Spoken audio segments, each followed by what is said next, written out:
భక్తి టీవీ వారు సుమారు 10 సంవత్సరాల కాలంగా ఈ కోటి దీపోత్సవాన్ని నిర్వహిస్తూ ఈ దీపోత్సవంలో అందరినీ భాగస్వాములను చేస్తూ అందరికీ ధర్మబుద్ధిని పెంచేందుకు ధర్మ ఫలితాలను అందించేందుకు ప్రయత్నం చేస్తున్నారు. ఈ సందర్భంగా ఈ కార్యక్రమ నిర్వాహకులైనటువంటి శ్రీమాన్ నరేంద్ర చౌదరి గారికి, శ్రీమతి రమాదేవి గారికి నా యొక్క పరిపూర్ణమైనటువంటి అభినందనలు. ఈ కార్యక్రమానికి విచ్చేసినటువంటి మీ అందరికీ కూడా నా యొక్క వినయపూర్వకమైనటువంటి నమస్కారాలు. ఈ కార్యక్రమానికి నన్ను ఆహ్వానించినందుకు వారికి, నా మాటలు వినబోతున్నందుకు మీకు కూడా నా యొక్క హృదయపూర్వకమైనటువంటి కృతజ్ఞతలు. ఈ సందర్భంగా మనం ఒక 2-3 మంచి మాటలు మాట్లాడుకుందాం. కాలం మానవుడితో సమానంగా పరిగెట్టేటువంటి కాలం, కానీ మానవుడు పట్టుకోలేనటువంటి కాలం. కాలం మానవుడి యొక్క ప్రతి చర్యను నియంత్రించేటువంటి కాలం, కానీ మానవుడి చేత నియంత్రింపబడలేనటువంటి కాలం. కాలం యొక్క విలువను మానవుడు తెలుసుకోవలసిన అవసరం ఎంతైనా ఉంది. కాలాన్ని సరిగ్గా అర్థం చేసుకోవలసిన అవసరం ఉంది. కాలాన్ని మరింత సమర్థవంతంగా వినియోగించుకోవలసిన అవసరం ఉంది. ఇలాంటి మానవుడికి కాలం యొక్క విలువను తెలియచేయటానికి, కాలాన్ని సద్వినియోగం చేసుకునేటువంటి విధానాలను తెలియచెప్పటానికి మన పురాణాలు, ఆర్ష గ్రంథాలు, ఈ రెండిటికి మూలమైనటువంటి వేద వాంగ్మయం ఇవన్నీ చాలా ప్రయత్నం చేసి ఉన్నాయి. ఇందుకోసం మానవుడికి సంబంధించినటువంటి కాలాన్ని 2 రకాలుగా విభాగం చేసి చూపించినాయి. ఒకటి, మానవుడి యొక్క ఆయుస్సును నిర్ధారించేటువంటి కాలం. మానవుడి యొక్క ఆయుస్సును నిర్ధారించేటువంటి మానవుడి యొక్క ఉచ్ఛ్వాస నిశ్వాసాలకు సంబంధించిన కాలం. మానవుడి యొక్క ఉచ్ఛ్వాస నిశ్వాసాలతో కొలవవలసినటువంటి కాలం. ఇది మానవుడి యొక్క ఆయుస్సుకు సంబంధించిన కాలం. మానవుడి యొక్క ఆయుస్సుతో సంబంధం లేకుండా బయట ప్రపంచంలో జరిగేటువంటి కాలం. సూర్యుడి యొక్క గతితోనో చంద్రుడి యొక్క గతితోనో కదిలేటువంటి కాలం. ఏ మానవుడికి ప్రత్యేకించినటువంటి కాలం ఆ మానవుడికి ఉంటూ ఉండగానే అందరికీ సంబంధించిందా అన్నట్లుగా మానవుల యొక్క ఆయుస్సుతోనో మానవుల యొక్క కాలంతోనో నిమిత్తం లేకుండా జరిగిపోతూ ఉండేటువంటి మరొక కాలం. ఈ 2 కాలాలకు ఒక సమన్వయం ఏర్పడాలి. ఈ 2 కాలాలకు సమన్వయం ఏర్పడినప్పుడు మాత్రమే మానవుడు తన యొక్క ఆయుస్సును సమర్థవంతంగా వినియోగించగలడు అని ఈ శాస్త్ర గ్రంథాలు భావించినాయి. అందువలన మానవుడి యొక్క ఆయుస్సులో వచ్చేటువంటి కొన్ని కాలాలను సూర్య చంద్రుల యొక్క గతుల ద్వారా వచ్చేటువంటి కాలాలను విశేష కాలాలుగా నిర్ధారించి ఆ కాలాలలో చేయవలసినటువంటి ప్రత్యేకమైన ధార్మికమైన సామాజికమైనటువంటి క్రియలను నిర్దేశించి వాటి ద్వారా మానవుడి యొక్క కాలాన్ని సద్వినియోగం చేసుకునేందుకు అవకాశాన్ని కల్పిస్తున్నాయి. అలాంటి విశేష కాలాలలో ప్రధానమైనటువంటి కాలం కార్తీక మాసం అనే పేరుతో ఉండే కాలం. ఈ కార్తీక మాసంలో ఆయుస్సుతో ఉండేటువంటి, జీవించి ఉండేటువంటి ఏ మానవుడైనా, కనీసం ఊహ ఉండేటువంటి ఏ మనిషి అయినా సరే ఒక నియతమైనటువంటి జీవన విధానాన్ని, నియతమైనటువంటి ధార్మిక క్రియలను గనక ఆచరించుకోగలిగితే అతని యొక్క ఆయుస్సు సద్వినియోగం అయినట్లు అని మనకు ఈ గ్రంథాలు నొక్కి వక్కాణిస్తున్నాయి. ఈ సందర్భంగా కార్తీకం యొక్క మహాత్మ్యాన్ని, కార్తీక మాసంలో చేయవలసినటువంటి సత్కార్యక్రమాలని స్కాంద పురాణం, పద్మపురాణం లాంటి కొన్ని పురాణాలు మనకు ప్రత్యేకించి నిర్దేశిస్తున్నాయి. అందులోనూ స్కాంద పురాణంలో ఒకరోజు వశిష్ఠ మహర్షి గారు తాను ఉన్న ఒక చోటు నుంచి సిద్ధాశ్రమం అనే హిమాలయ ప్రాంతాలకు వెళ్ళబోతూ దారిలో మిథిలా నగరానికి విచ్చేశారు. అక్కడ జనక మహారాజు గారు ఉన్నారు. జనక మహారాజు గారు వశిష్ఠ మహర్షి గారిని చూడంగానే చాలా ఆనందించారు, సంతోషించారు. వారికి కావలసినటువంటి గౌరవాలను సమర్పించుకున్నారు. సమర్పించుకుని, మహర్షి మీరు నాకేమైనా ఉపదేశం చేయండి, మీరు మహానుభావులు వచ్చినప్పుడు ఉపదేశాలను వినటం సరి అయిన పద్ధతి, కాబట్టి నాకేమైనా ఉపదేశం చేయండి అని కోరారు.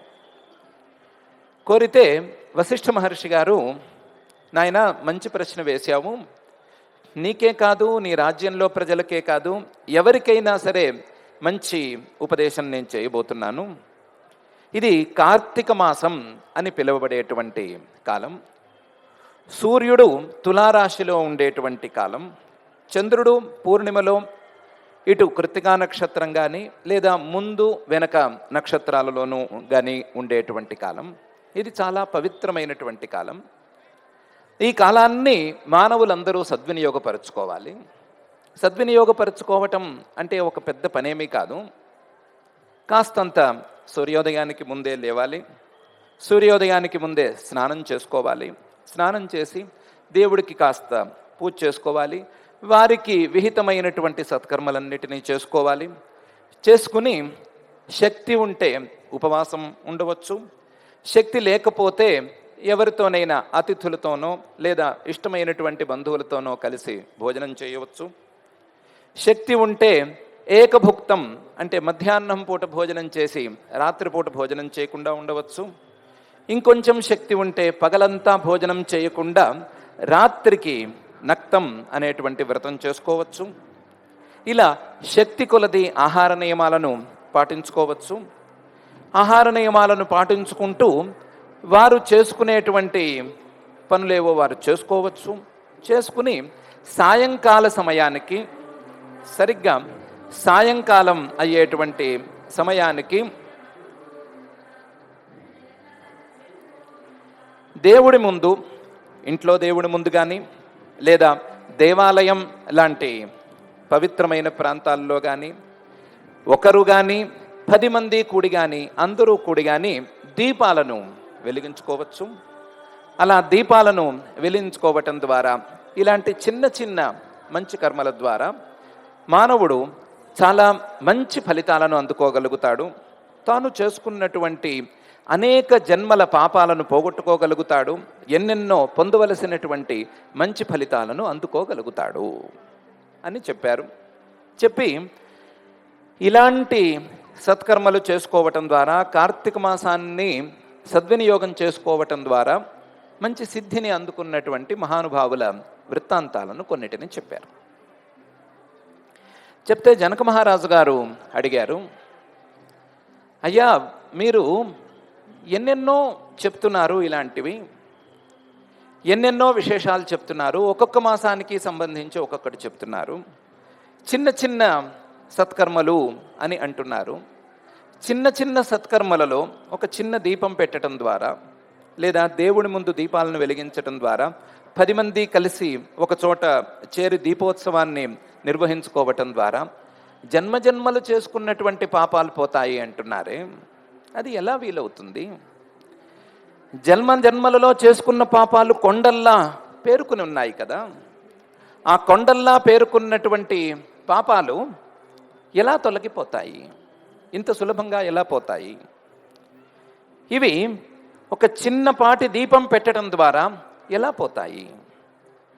ఒక కొండని గోటితో గోకి పిండి చేయలేం కదా, అలాంటిది కొండల్లాంటి పాపాలని ఇలాంటి చిన్న కార్యక్రమం ద్వారా పిండి చేయటం అనేది సాధ్యమేనా అని ప్రశ్నించారు.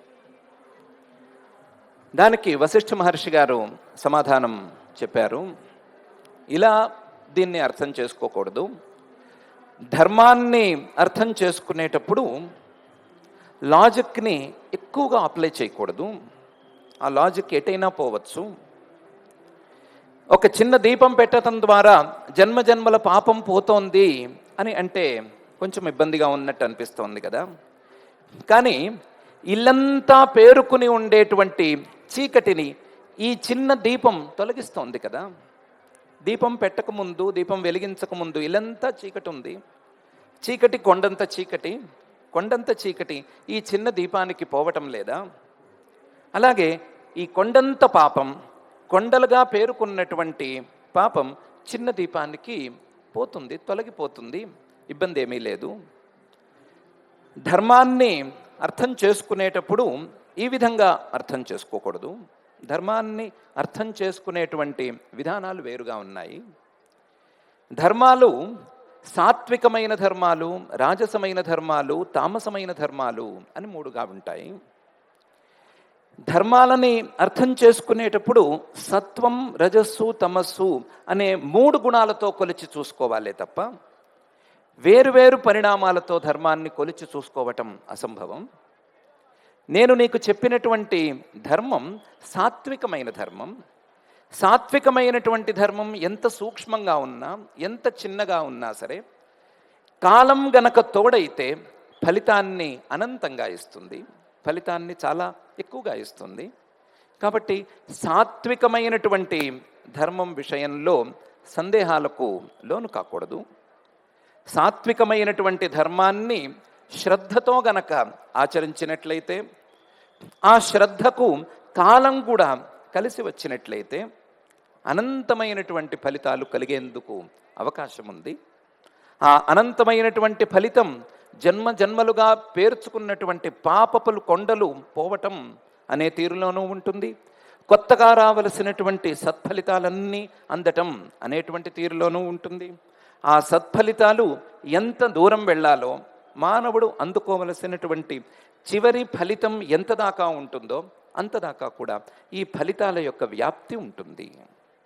కాబట్టి చేయవలసినటువంటి సత్కర్మను సాత్వికంగా ఉందా లేదా అని చూసుకోవటం, ఆ సాత్వికమైనటువంటి ధర్మం ప్రమాణాల ద్వారా మనకు సరిగ్గా తెలిసిందా లేదా అని అర్థం చేసుకోవటం, దానికి శ్రద్ధను జోడించుకోవటం, శ్రద్ధగా చేసేటువంటి ఈ సత్కర్మలను మంచి కాలంలో చేసుకోవటం అనేది మానవుల యొక్క కర్తవ్యం. అంతే తప్ప వేరువేరు దృష్టాంతాలను మనం ఇందులో ప్రస్తావించుకోకూడదు. బురదగుంటలో మునిగినటువంటి వాడికి, బురదగుంటలో మునిగి ఒళ్ళంతా బురద పూసుకొచ్చిన వాడికి ఒళ్ళు కడుక్కోవడానికి ఎన్ని నీళ్లు కావాలి? 1 బకెట్ సరిపోవచ్చు, 2 బకెట్లైనా కావచ్చు. అంతే తప్ప ఎంత బురద గుంట ఉందో అంత మంచి నీరు కావాలి అనేది ఏమీ లేదు కదా. అలాగే బురదలాంటి పాపంలో మునిగి ఉండేటువంటి మానవులకి, బురదలాంటి పాపాలను అంటించుకోవాలి అనేటువంటి ప్రయత్నం తెలిసి తెలియక చేస్తూ ఉండేటువంటి మానవులకి, మంచినీరు లాంటి సత్కర్మలు కొద్దిగా ఉన్నా సరే అవి కడగటానికి వీలుగా ఉంటాయి, కడగటానికి ఉపయోగిస్తాయి. వాటిల్లో వేరే రకమైనటువంటి ఆలోచన చేయకూడదు. ఇది ప్రమాణం ద్వారా మనకు సంక్రమించిందా లేదా అనే విషయాన్నే చూసుకోవాలి. చిన్న దీపం పెడితే నీకు ఇంత ఫలితం వస్తుందా అనే సందేహం కలిగింది. దానికి నేను ఒక కథ చెప్తాను, విను. మతంగ మహర్షి గారి ఆశ్రమంలో ఒక చిన్న విష్ణువు సన్నిధి ఉండేది, విష్ణువు యొక్క ఆలయం ఉండేది. ఆ ఆలయంలో కార్తీక మాసంలో చుట్టుపక్కల ఉండేటువంటి మహర్షులందరూ చేరి చిన్నపాటి ఉత్సవం చేసుకుందాము అని కూర్చున్నారు. ఏం ఉత్సవం చేయాలి అంటే, కార్తీక మాసంలో సాయంకాలం పూట దీపం పెట్టడం విశేషం కాబట్టి దీపోత్సవం చేద్దాము అని అనుకున్నారు. అనుకుని దీపం పెట్టడానికి కాస్త ఎత్తుగా స్తంభంలాగా ఏమైనా ఉండాలి, ఆ స్తంభం ఎక్కడ దొరుకుతుంది అని వెతికారు. వెతికితే చుట్టుపక్కలంతా అడవులు, ఆ అడవుల్లో చెట్లు, పచ్చని చెట్లు చాలానే ఉన్నాయి. పచ్చని చెట్లని ముట్టుకోలేరు, కనీసం కొమ్మలను కూడా విరవలేరు వాళ్ళు. అందువలన వెతికి వెతికి మోడుగా ఉండే, ఎండిపోయిన, సుమారు ప్రాణాలు పోతున్నటువంటి పరిస్థితిలో ఉండే ఒక చెట్టును చూశారు. ఆ చెట్టు ఇంకా చిగురించదు, ఇక మీద ఎండిపోతూ పోతూ పోవలసిందే అనే నిర్ణయానికి వచ్చారు. ఆ చెట్టుని కష్టపడి పీక్కొచ్చి స్తంభంలాగా పాతి దేవుడి ముందు ఒక దీపాన్ని ఉంచి వారు మాత్రం సత్కథా కాలక్షేపం చేయటానికి అని మందిరంలో కూర్చునున్నారు. ఉన్నట్టుండి వీళ్ళందరికీ ఏదో వారు పెట్టినటువంటి ఆ దుంగ లేదా చెక్క పెళపెళ విరిగిపోతున్నటువంటి శబ్దం వినిపించింది. ఆ శబ్దం విని వారందరూ ఒకసారి ఆశ్చర్యంగా బయటకు వచ్చారు. బయటకు వచ్చి చూస్తే వీరు పెట్టినటువంటి ఆ దీపస్తంభం విరిగిపోయింది. అందులోంచి ఒక పురుషుడు బయటకు వచ్చిన్నాడు. పురుషుడిని చూస్తే చాలా దివ్య పురుషుడు, అంటే ఈ లోకంలో ఉండే మనిషిలాగా లేడు. బాగా అలంకారం అది, మేకప్ అది చేసుకుని చాలా రెడీ అయ్యి వచ్చినట్టున్నాడు. ఆయన్ని చూసి వీళ్ళందరూ, ఎవరు నువ్వు, ఈ చెక్కెందుకు విరిచావు అని అడిగారు. అతను అన్నాడు, నేనేమి చెక్కను విరవలేదు, చెక్కను చీల్చుకుని బయటకు వచ్చాను. నేను చెక్కలో ఉండేటువంటి జీవిని, నేను ఈ చెట్టుని ఆశ్రయించుకుని ఉండేటువంటి జీవిని. ఈరోజు మీ పుణ్యానాన్ని నేను బయటకు వచ్చాను, బయటకు వచ్చి సద్గతిని పొందబోతున్నాను అని చెప్పాడు.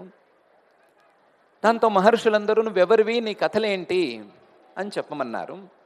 ఎందుకు ఇలా దొంగవయ్యావు, ఏం చేశావు, ఏం చేసి ఇలా తయారయ్యావు అని అడిగారు. అడిగితే అతను అన్నాడు, నేను చాలా జన్మల క్రితం మనిషిగా పుట్టాను, చాలా జన్మలు, వేల వేల జన్మల క్రితం మనిషిగా పుట్టాను. ఆ మనిషిగా పుట్టినప్పుడు ఎన్నెన్నో చేయరాని పనులు చేశాను.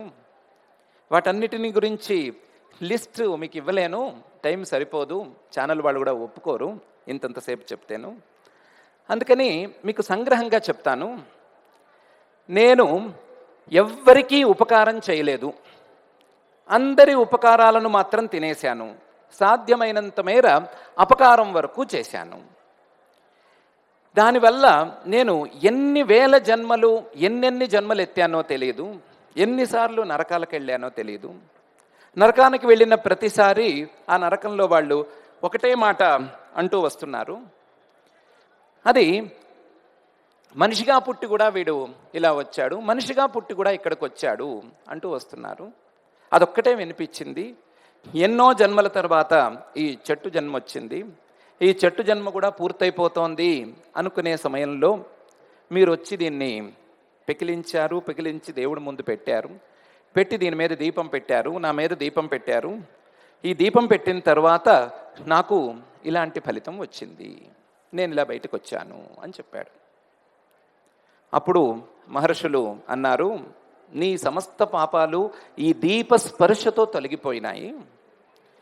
కార్తీక మాసంలో దీపం పెట్టిన, ఇతరులు పెట్టినటువంటి దీపాన్ని సరిచేసిన, ఆ దీపాన్ని మోసిన, ముట్టుకున్న, దానికి సహకరించిన, కనీసం ఆ దీపాన్ని చూసిన, దీపాన్ని చూసి సంతోషించిన, ఏ విధంగా నైనా సరే మానవులు చాలా పుణ్యాలని పొందుతారు. నువ్వు ఏమీ చేయకపోయినా దీపాన్ని చేతిలో పట్టుకున్నట్టుగా నీ నెత్తిని భరించావు కాబట్టి నీ పాపాలన్నీ పటాపంచలైపోయినాయి. పంచలైపోయి నీవు సుఖంగా పైకి వెళ్ళేందుకు దారి ఏర్పడింది. దీనికి కారణం ఈ కార్తీక దీపం అనే విషయాన్ని చెప్పారు. కాబట్టి దీపం గురించి తక్కువగా ఎవరు అంచనా వేయవద్దు. ఈ చిన్న దీపం మానవుడి యొక్క పాపాలను పోగొట్టగలదు, మానవుడికి అన్ని ఫలితాలను అందించగలదు. అందులోనూ శ్రీమన్ మహావిష్ణువు ఎదురుకుండా పెట్టేటువంటి దీపం, లేదా శివుడి ఎదురుకుండా పెట్టేటువంటి దీపం, దేవుడి ఎదురుకుండా పెట్టేటువంటి దీపం మానవులకు కొండంత అండగా నిలవగలదు అని వశిష్ఠ మహర్షి గారు జనక మహారాజు గారికి చెప్పారు.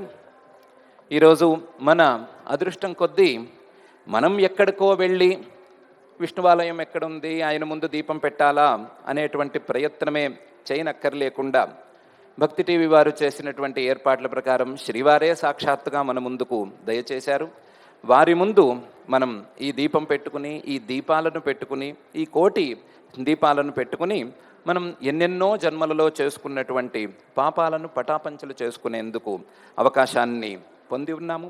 అవకాశాన్ని పొంది ఉండటం అనేది మనం చేసుకున్నటువంటి పుణ్యానికి ఫలితమైతే, ఇలాంటి అవకాశాన్ని ఇచ్చినటువంటి వారి సౌజన్యం కూడా కాబట్టి, ఇలాంటి అవకాశం ఇచ్చినటువంటి వారి సౌజన్యానికి మరొకసారి మనందరం కృతజ్ఞతలు తెలియజేసుకుంటూ, శ్రీవారి యొక్క అనుగ్రహానికి మనమందరం పాత్రలమవ్వటానికి సమాయత్తమవుతూ, ఆ దీప దర్శనం, దీపస్పర్శ, దీపకాంతులను చూడటం అనేటువంటి సత్కర్మలకు, కార్తీక మాసం లాంటి పవిత్రమైనటువంటి కాలంలో చేయవలసినటువంటి సత్కర్మలకు సమాయత్తమవుతూ, మానవుడి యొక్క జీవితం యొక్క కాలాన్ని సద్వినియోగం చేసుకునేందుకు మనం కూడా అడుగులు వేసుకుందాం.